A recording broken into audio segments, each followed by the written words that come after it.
Assalamualaikum warahmatullahi wabarakatuh. Bismillahirrahmanirrahim. Alhamdulillahi rabbil alamin. Wassalatu wassalamu ala ashrafil anbiya'i wal mursalin. Sayyidina Muhammadin wa ala alihi wa ashabihi ajma'in. Faqala Allah ta'ala fi kitabihil karim. Ya ayyuhalladzina amanu taqullaha haqqa tuqatihi wa la tamutunna illa wa antum muslimun. Subhanaka la ilma lana illa ma 'allamtana innaka antal alimul hakim. Amma ba'd. Hadirin jamaah rahimakumullah, alhamdulillah malam hari ini kembali kita lanjutkan mengkaji kitab Syekh Al-Mubayyad, ulama dari Gaza, yang mana beliau menulis kitab Al-Mawsu'atu fil Fitani wal Malahim wa Ashratus Sa'ah yang diterjemahkan dengan Ensiklopedia Akhir Zaman. Dan kita masih meneruskan poin kelima dari halaman 329 di bawah subjudul perpecahan intern di tubuh umat.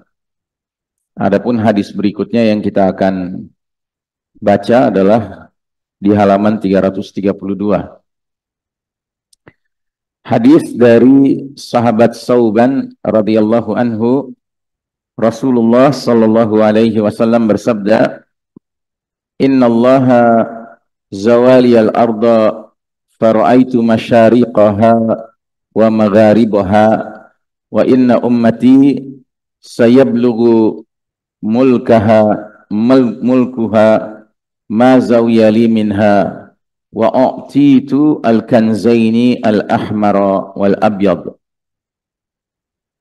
wa inni sa'altu rabbi li ummati an la yuhlikaha bisanatin 'ammatin wa an la yusallata 'alaihim aduwan min siwa anfusihim fayastabiha baydatahum wa inna rabbi qala ya Muhammad inni idza qadaitu qada'an fa innahu la yuraddu wa inni a'taituka li ummatika alla uhlikahum bisanatin 'ammatin wa alla yusallatu 'alaihim aduwan min siwa anfusihim yastabihu baydatahum walau ijtama'a 'alaihim man bi aqtariha aw qala man baina aqtariha hatta yakuna ba'duhum yuhliku ba'dan wa yasbi ba'duhum ba'da."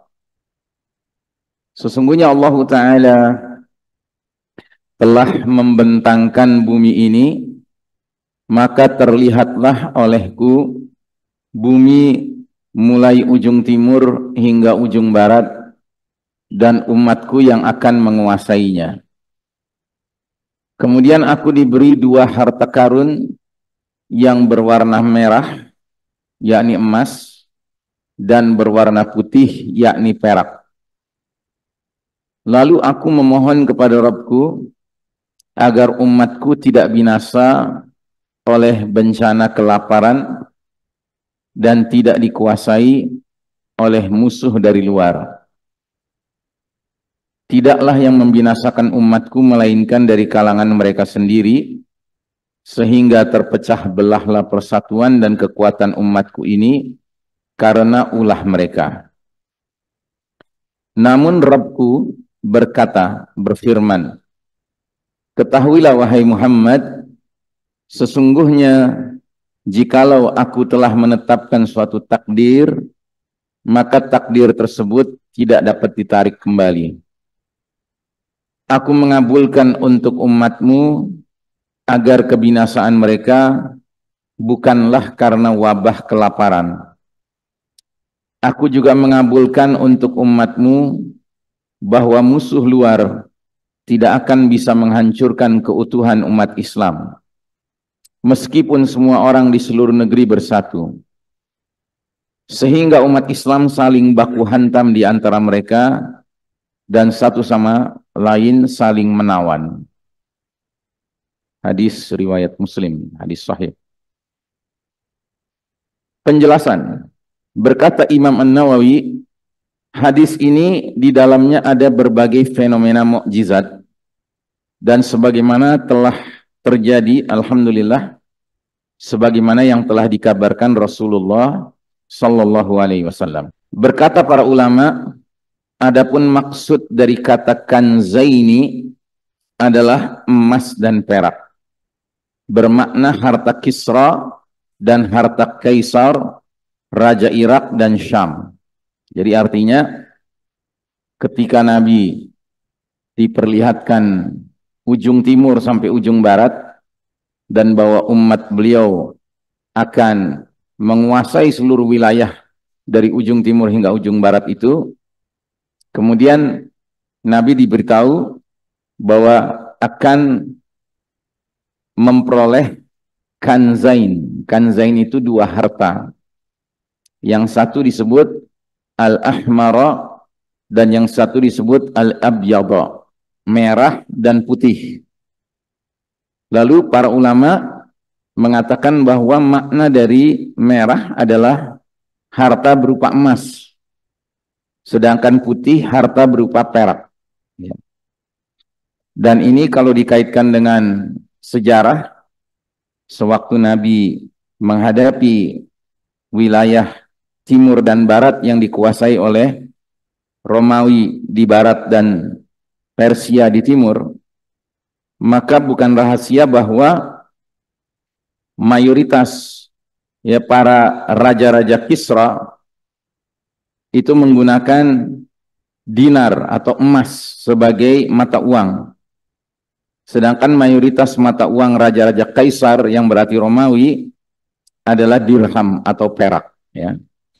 Nah, jadi saudaraku rahimakumullah, kadang-kadang ada sebagian Muslim khususnya di negeri kita yang ketika membahas hadis ini lalu mengkait-kaitkan dengan warna bendera, gitu, merah dan putih ya.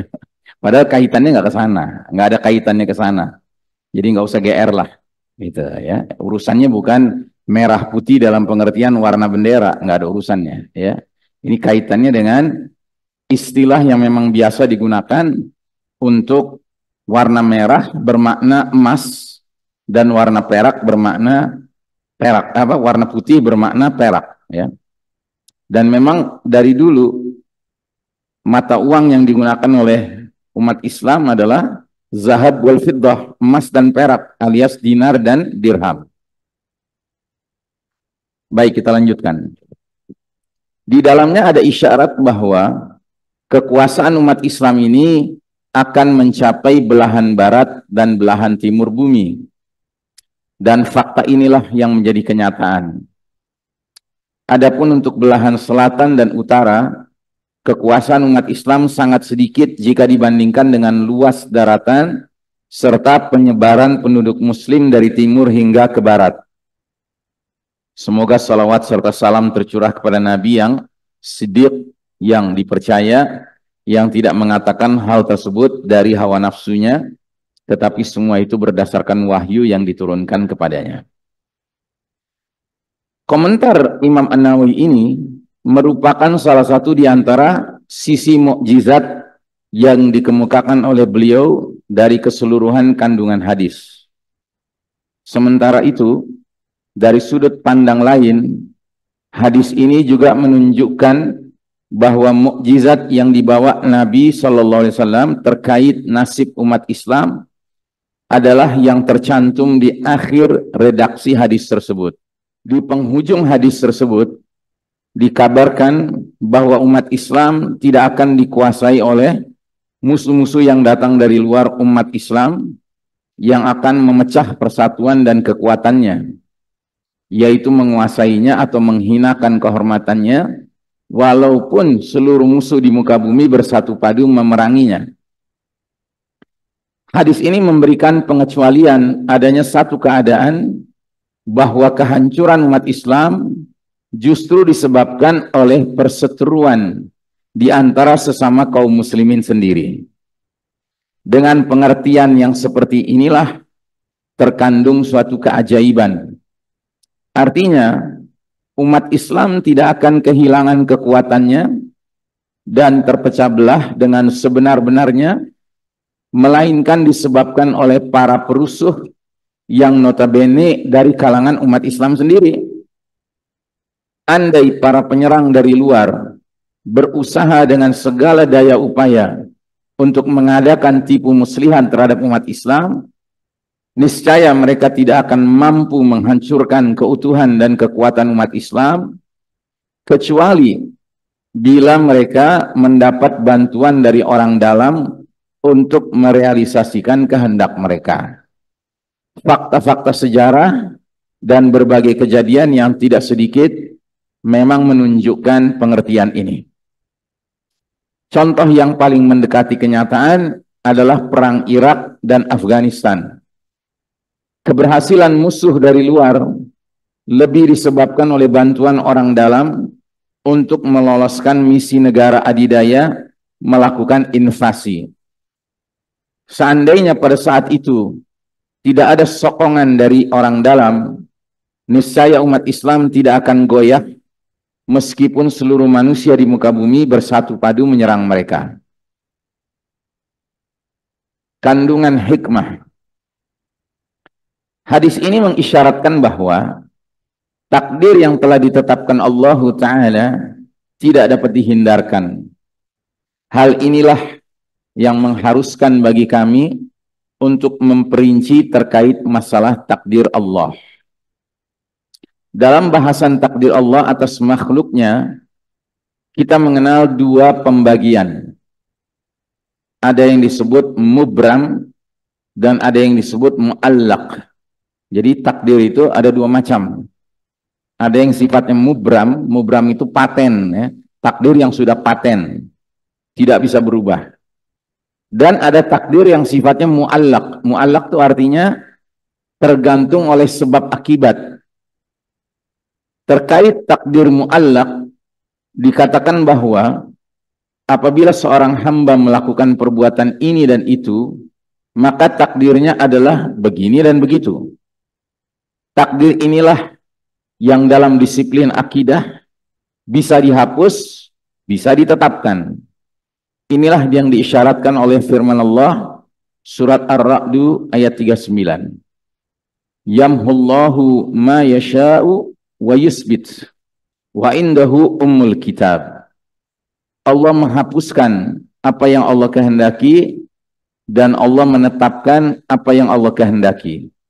Dan di sisi Allah terdapat ummul kitab alias lauh mahfuz, ya. Lauh mahfuz artinya kitab skenario Allah yang telah ditulis puluhan ribu tahun sebelum dunia ini hadir. Sedangkan takdir mubram atau yang paten adalah takdir Allah yang telah ditetapkan sejak zaman azali tanpa dipengaruhi oleh sebab akibat. Takdir jenis ini merupakan hal yang sudah harus diterima dalam kondisi apapun. Takdir inilah yang dinyatakan Allah dalam firman-Nya, wallahu yahkumu la muaqqiba li hukmih. Dan Allah menetapkan hukum menurut kehendaknya, tidak ada yang dapat menolak ketetapannya. Surat Ar-Ra'd juga ayat 41, berdekatan dengan ayat tadi. Setelah memahami, mengetahui dua klasifikasi takdir ini, mari kita analisa hadis Rasulullah SAW yang di dalamnya tercantum ucapan Allah, sesungguhnya jikalau aku telah menetapkan suatu takdir, maka takdir tersebut tidak dapat ditarik kembali. Maka dapat disimpulkan bahwa perpecahan umat Islam yang diakibatkan oleh kalangan dalam umat Islam merupakan takdir mubram. Artinya takdir yang tidak dapat dirubah, dan oleh karenanya doa yang dipanjatkan Rasulullah SAW tidak dikabulkan. Meskipun para nabi adalah orang-orang yang selalu dikabulkan doanya, tetapi untuk mengubah takdir yang mubram, mereka tidak bisa berbuat apa-apa. Jadi urusan perpecahan di tengah umat ini sudah merupakan satu ketetapan Allah yang paten, ya, tidak bisa berubah. Ya. Dari Auf bin Malik radhiyallahu anhu, bersabda Rasulullah sallallahu alaihi wasallam, lan yajma'allahu ala hadhil ummati sayfaini sayfan minha wa sayfan min aduwiha. Allah tidak akan menyatukan dua pedang perseteruan pada umat ini, pada umat Islam. Pedang perseteruan antara umat Islam dan perseteruan melawan musuh umat Islam. Di dalam hadis ini ada dua isyarat yang dapat ditangkap. Pertama, terkait keistimewaan umat ini, dan kedua, betapa melimpahnya rahmat yang diberikan Allah kepada umat Islam dengan disingkirkannya suatu bencana karena keteledoran mereka apabila bencana yang lain sedang melanda umat Islam. Ya, jadi ini hadis menarik sekali. Saya ulangi lagi hadisnya. Allah Ta'ala tidak akan menyatukan dua pedang perseteruan pada umat Islam. Yang satu adalah pedang perseteruan antar umat Islam, dan yang satu lagi perseteruan melawan musuhnya. Ya, jadi pedang perseteruan itu ada yang sifatnya internal, sesama umat Islam menggunakan pedang satu sama lain. Tapi ada pedang perseteruan dari luar umat Islam menyerang umat Islam. Nah, jadi berdasarkan hadis ini, Allah tidak akan menyatukan dua pedang itu sekaligus. Jadi tidak mungkin terjadi kondisi di mana umat Islam lagi berseteru internal, terus tiba-tiba musuh menyerang. Kalaupun itu terjadi, maka saat musuh menyerang, umat Islam konflik internalnya mereda untuk menghadapi musuh bersama. Begitu. Ya. Fakta-fakta yang terjadi serta catatan sejarah memang membenarkan hadis ini. Jika umat Islam sedang menghadapi rongrongan musuh dari luar, maka secara otomatis kemelut internal umat Islam akan menipis atau bahkan hilang sama sekali. Inilah yang terjadi di tanah air kami. Tanah air kami maksudnya tanah air Syekh Mubayyad, penulis kitab ini, yakni Ardu Filistin, tanah Palestina. Gejolak perlawanan intifadah serta serangan Israel terhadap tepi barat yang begitu kuat telah mengikis berbagai tekanan yang selama ini dilakukan oleh otoritas setempat melalui aparatnya. Bahkan bisa dikatakan tekanan ini hilang sama sekali. Jangan lupa, buku ini ditulis tahun 2004 ya Pak. Sehingga yang dia maksudkan, yang penulis maksudkan di dalam buku ini adalah kondisi Palestina pada sekitar menjelang 2004. Dan kita tahu menjelang 2004 justru banyak terjadi konfrontasi, penganiayaan dari negara haram Israel penjajah kepada orang-orang Palestina di tepi barat. Itu yang lebih banyak terjadi. Dan yang jadi masalah adalah ketika terjadi gejolak perlawanan intifadah, ya, intifadah, dan sekaligus serangan Israel terhadap tepi barat, maka keributan internal Palestina itu langsung berkurang. Bahkan otoritas PLO yang berkuasa di tepi barat itu tidak lagi berpenampilan seperti pihak yang makin mempersulit para pejuang di Palestina. Jadi tiba-tiba tekanan dari PLO terhadap para pejuang itu berkurang, bahkan menghilang, karena semuanya sibuk menghadapi tekanan serangan dari Israel. Ya. Kemudian semua komponen pergerakan perjuangan bahu-membahu untuk melakukan perlawanan dan menduduki pos-posnya masing-masing. Meskipun perlawanan yang mereka berikan satu kelompok dengan yang lain berbeda tingkatan, namun dapat dikatakan bahwa kemelut internal antar pergerakan telah hilang sama sekali. Ya. Dan ini pun berulang kembali pada kondisi yang sekarang sedang terjadi sudah 320 hari, yaitu Ma'rakah Tufanul Aqsa. Begitu Ma'rakah Tufanul Aqsa pecah, ya, maka berbagai muqawamah, berbagai faksi-faksi perlawanan yang ada di Palestina yang selama ini sering berseteru satu sama lain, itu tiba-tiba hilang perseteruannya dan semuanya fokus melawan penjajah Israel. Bahkan yang paling dominan sering terjadi perseteruan antara dua faksi yang paling besar, yaitu Hamas dengan Al-Fatah, ya, karena Fatah ini adalah underbow-nya PLO, itu pun hilang. Jadi tiba-tiba Fatah dengan Hamas kelihatan bahu-membahu dalam berbagai konflik-konflik melawan Israel yang terjadi pada Ma'rakah Tufanul Aqsa. Alhamdulillah. Kadang sebagian ada yang masih menyangkal dengan pengertian yang seperti ini terkait fenomena yang terjadi di Afghanistan dan Irak. Dan sanggahan ini kami bantah bahwa kemelut yang terjadi di dua wilayah tersebut bukan disebabkan karena orang dalam yang membantu orang luar. Tetapi hal itu lebih mengarah kepada orang dalam itu sendiri yang menjadi antek-antek dari pihak luar, dan inilah yang tampak sangat jelas, ya.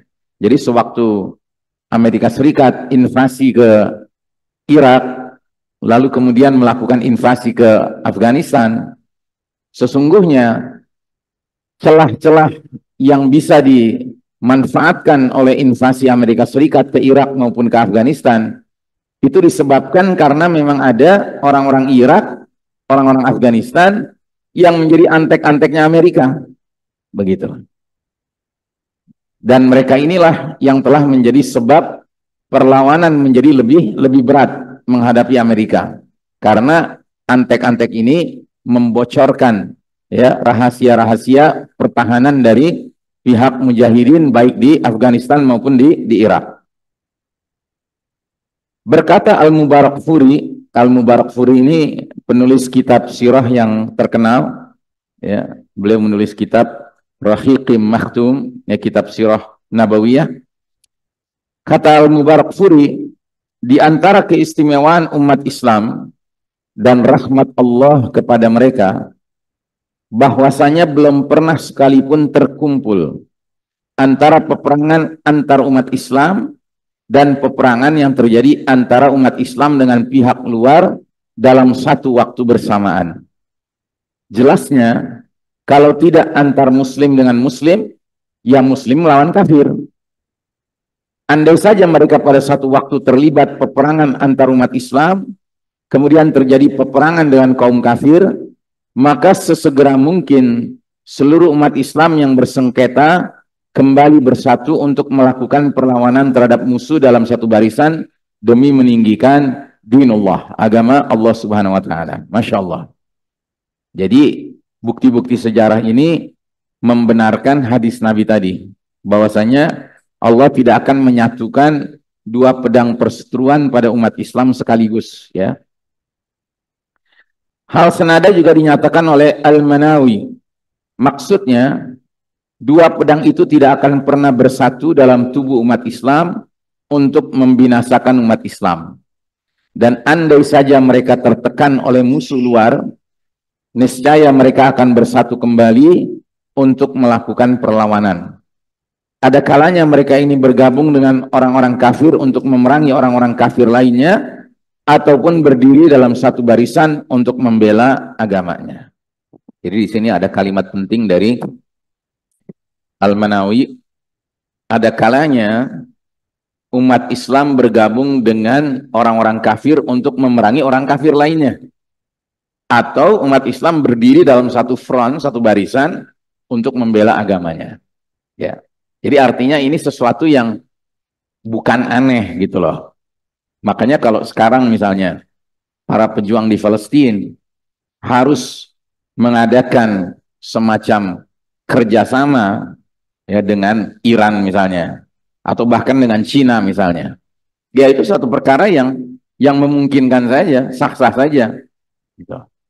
Karena repotnya justru pemerintahan-pemerintahan yang Sunni, yang dari Arab maupun negeri-negeri Muslim, itu tidak menunjukkan kesediaannya untuk secara aktif melakukan pembelaan, pemberian pertolongan dan bantuan, kecuali beberapa negara tertentu, itu pun sifatnya baru politis saja atau keamanan. seperti misalnya Qatar atau Turki ya, yang siap menampung para pimpinan perjuangan Palestina di negeri mereka. Baik, kita masuk ke poin ke-6. Umat-umat lain mengeroyok umat Islam. Dari sahabat Sauban radhiyallahu anhu, bersabda Rasulullah sallallahu alaihi wasallam, yushikul umamu an tada'a alaikum fi riwayati Ahmad min kulli afqin kama tada'a al-akalatu ila qas'atiha. Faqala qailun wa min qillatin nahnu yawma idh qala bal antum yawma idhin kathir walakinnakum ghutha'un ka ghutha'is sayl wa la yanza'anna Allahu min suduri aduwikumul mahabata minkum wa la yaqdhifanna Allahu fi qulubikumul wahn. Faqala qailun ya Rasulullah wa mal wahnu? Qala hubbud dunya wa karahiyatul maut. Hampir saja seluruh umat manusia siap memangsa kalian umat Islam. Dalam riwayat Imam Ahmad ditambahkan redaksi dari segala penjuru, seperti orang-orang rakus yang memperebutkan makanan dalam wadahnya. Salah seorang sahabat ada yang bertanya, apakah di masa itu jumlah kami umat Islam sedikit ya Rasulullah? Nabi menjawab, tidak. Bahkan jumlah kalian saat itu sangatlah banyak. Tetapi kalian seperti buih di lautan. Pada saat itu, kewibawaan kalian di mata umat lain menjadi sangat rendah. Dan Allah akan melemparkan atau menancapkan al-wahan di hati kalian. Maka orang itu pun bertanya kembali, apakah al-wahan itu ya Rasulullah? Nabi menjawab, cinta dunia dan takut mati. Kosakata asing, tada'a. Kata ini mempunyai dua makna. Makna pertama, kata tada'a artinya saling menjatuhkan untuk mendapatkan sesuatu yang diharapkan.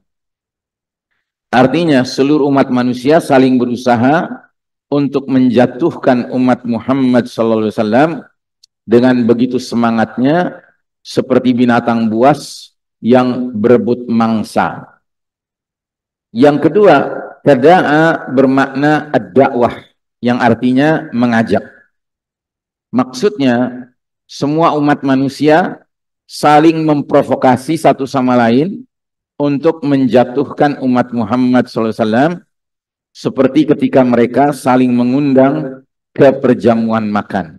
Ya. Kemudian al-akalatu, bentuk jamak dari ukul, yaitu orang-orang makan dengan rakus. Ini adalah majas metafora atau bentuk simbolik yang menunjukkan betapa buas dan besarnya serangan mereka terhadap umat Islam. Qas'ah, piring kecil untuk meletakkan makanan. Walakinnakum ghutha'un ka ghutha'is sayl. Ini sebuah tashbih atau sebuah majas, sebuah perumpamaan yang maksudnya umat Islam pada saat itu banyak sekali. Meskipun demikian, banyaknya jumlah umat Islam tidak mempunyai kekuatan sama sekali. Sedangkan wajah syibah, sisi perumpamaannya ditunjukkan oleh meskipun buih itu banyak, tetapi buih tidak berdaya ketika dihanyutkan oleh aliran air. Kemudian al-wahan. Secara bahasa al-wahan artinya lemah. Maksud dari yang bertanya yang terdapat dalam redaksi hadis di atas bertujuan meminta petunjuk apa saja yang menjadi penyebab dari adanya kelemahan ini. Dan Nabi menerangkan bahwa inti kelemahan itu karena dua faktor. Hubbud dunya, cinta dunia di satu sisi, dan karahiyatul maut, takut atau benci akan kematian. Penjelasan. Di dalam hadis ini ada isyarat yang sangat jelas terkait nasib umat Islam setelah selesai dengan kemelut intern yang terjadi. Mereka akan menghadapi berbagai serangan luar yang sudah siap menantinya. Serangan yang datang dari luar dimulai sekitar abad ke-7 Hijriah, yaitu ketika umat Islam menghadapi serangan buas bangsa Tatar dari timur dan perang salib dari barat. Selanjutnya disusul oleh kekuasaan kolonialisme bangsa barat terhadap negeri-negeri Islam, maksudnya penjajahan ya barat kepada negeri-negeri Islam, seperti Inggris menjajah Mesir dan Palestina, kemudian Libya menjajah Libya dijajah oleh Italia, kemudian Maroko, Tunisia, Aljazair dijajah oleh Prancis ya. Indonesia dijajah oleh Belanda, Malaysia dijajah oleh Inggris ya. Itu kolonialisme bangsa barat terhadap negeri-negeri Islam. Hingga hari ini pun kolonialisme jenis ini terus berlanjut dengan bentuknya yang lebih mengerikan. Artinya sekarang ini kita masuk ke era neokolonialisme. Penjajahan secara fisik sudah tidak ada. Sudah tidak ada Belandanya di negeri kita, sudah tidak ada orang Inggrisnya di Malaysia, sudah tidak ada orang Perancisnya di Maroko, di Tunisia, di Aljazair. Kalaupun masih ada, ya di Palestina, yaitu orang-orang Yahudi dari Eropa Timur berdatangan dan melakukan penjajahan secara fisik ya. Tapi kebanyakan negeri-negeri Islam sudah tidak mengalami kolonialisme dalam arti yang versi lama.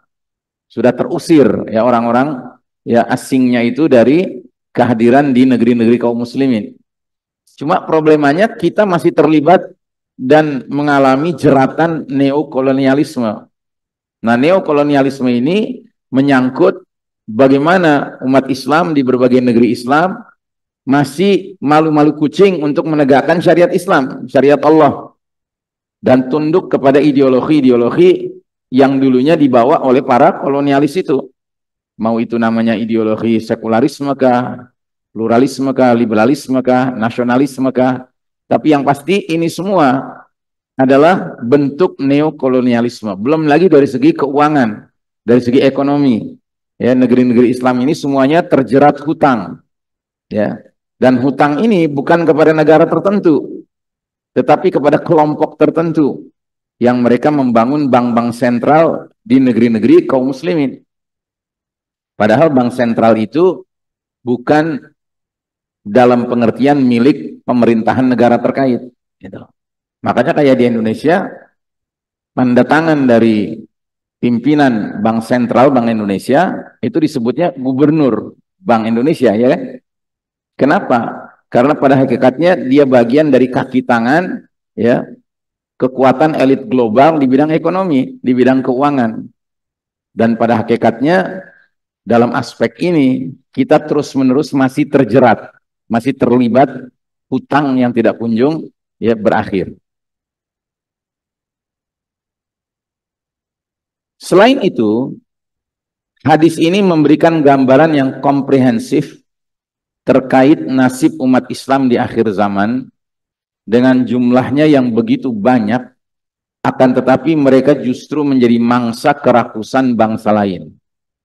Hal ini karena kehinaan serta kelemahan yang ada pada umat Islam, yang mana Rasulullah SAW telah menerangkan sebab-sebabnya, yaitu kecintaan kepada dunia dan takut kematian. Ini menunjukkan bahwa nilai-nilai yang dipegangi oleh kebanyakan umat Islam telah jauh berbeda dengan apa yang diyakini oleh generasi awal umat Islam dalam mengemban risalah agama. Padahal inilah sifat yang paling utama sebagaimana yang pernah dikatakan oleh sahabat Khalid ibn Walid radhiyallahu an dalam salah satu suratnya yang ditujukan kepada Raja Persia. Dan ingat ya, Persia waktu itu merupakan salah satu negara superpower adidaya. Begini isi suratnya Khalid bin Walid. Dengan menyebut asma Allah yang maha pengasih lagi maha penyayang.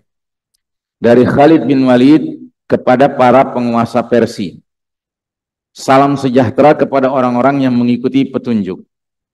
Sesungguhnya aku adalah orang yang memanjatkan puja dan puji kepada Allah yang tiada ilah selain Dia. Dengan pujian itu, kekuatan kalian telah ditaklukkan dan persatuan kalian dapat dihancurkan. Kekuatan kalian menjadi lemah dan kerajaan kalian telah terampas.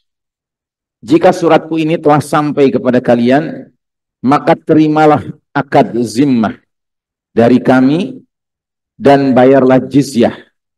Kemudian kirimkanlah jizyah tersebut kepadaku, niscaya kalian akan mendapat jaminan keselamatan dari kami. Jika tidak, demi Allah, aku akan mengirim kepada kalian suatu kaum yang lebih mencintai kematian seperti kalian mencintai kehidupan kalian. Masya Allah. Jadi surat ini menggambarkan betapa berbedanya mentalitas dan watak generasi sahabat dahulu kala dengan generasi umat Islam dewasa ini. Ya, generasi umat Islam pada umumnya ya, pada kebanyakannya yang terjangkiti penyakit cinta dunia dan takut menghadapi kematian. Sementara dengan izzah, dengan penuh marwah ya, kemuliaan, seorang Khalid bin Walid mengirim surat kepada penguasa superpower Persia yang isinya adalah menuntut kepada masyarakat Persia untuk menerima akad zimmah. Apa artinya akad zimmah? Ya. Kalau kita belajar tentang klasifikasi orang kafir, ada yang disebut dengan kafir harbi, ada kafir zimmi, dan ada kafir muahid. Kafir harbi artinya orang kafir yang layak diperangi karena mereka tidak mau ya berbaik-baik dengan umat Islam. Kalau kafir muahid artinya kafir yang punya perjanjian antara kita dengan mereka. Selagi perjanjian itu dipenuhi oleh mereka, kita pun memenuhi. Ya. Nah, satu lagi kafir zimmi. Kafir zimmi itu artinya kafir yang tunduk kepada pemerintahan Islam, sekalipun dia tidak memeluk Islam. Karena memang Islam tidak punya ajaran memaksa orang lain untuk memeluk agama Islam. Tapi Islam itu datang untuk memberikan keadilan, kesejahteraan kepada seluruh umat manusia, apapun agama mereka. Nah, karenanya ketika Khalid mengatakan dalam suratnya, terimalah akad zimmah dari kami. Artinya, terimalah kalian untuk tunduk kepada kami. Kemudian kirimkanlah jizyah. Jizyah itu pajak non-muslim kepada pemerintahan Islam. Jadi bukti zimmahnya itu adalah orang-orang kafir Persia ini membayar jizyah kepada pemerintahan Islam. Tapi kalau tidak mau, maka pilihannya jihad, ya perang. Gitu. Makanya Khalid bin Walid kemudian mengucapkan kalimat, jika tidak, demi Allah, aku akan mengirim kepada kalian suatu kaum yang lebih mencintai kematian seperti kalian mencintai kehidupan. Masya Allah. Hadis tersebut juga memberikan isyarat terkait serangan total dari seluruh umat lain terhadap umat Muhammad sallallahu alaihi wasallam. Jika diperhatikan lafal al-umam menggunakan bentuk jamak yang disertai dengan alif lam ma'rifah yang menunjukkan arti umum. Ini menunjukkan bahwa bukan serangan total dari umat tertentu di muka bumi saja, tetapi semua umat manusia di muka bumi akan bahu-membahu mengobarkan tipu dayanya terhadap umat Islam. Mungkin kita kadang-kala bertanya-tanya ya, kenapa umat Islam paling sering dijadikan sasaran ya serangan dari umat-umat lain? Jawabannya sederhana, karena umat Islam adalah satu-satunya umat yang ada hari ini yang ajaran agamanya itu masih asli. Sedangkan umat lainnya, mereka sudah tidak punya ajaran yang asli. Mau itu kaum Yahudinya, kaum Nasraninya, apalagi musyrikin. Mereka tidak punya agama yang asli. Nah, sehingga wajar kalau semua kaum-kaum lain, umat-umat lain itu punya keinginan untuk ya menjadikan umat Islam sebagai mangsa. Karena mereka merasa terusik dengan sikap umat Islam yang berpegang teguh kepada agama Rabbul Alamin, Rabbnya langit dan bumi, Allah Subhanahu wa taala. Sementara mereka semua sudah meninggalkan dan menanggalkan ya keterikatannya dengan agama Allah. Begitu. Baik, jamaah sekalian rahimakumullah, azan Isya sudah tiba. Kita cukupkan kaji kita sampai di sini untuk sore hari ini, malam hari ini. Mari kita tutup dengan doa kafaratul majlis. Subhanakallahumma wa bihamdika asyhadu an la ilaha illa anta astaghfiruka wa atubu ilaik. Walhamdulillahirabbil alamin. Wassalamualaikum warahmatullahi wabarakatuh.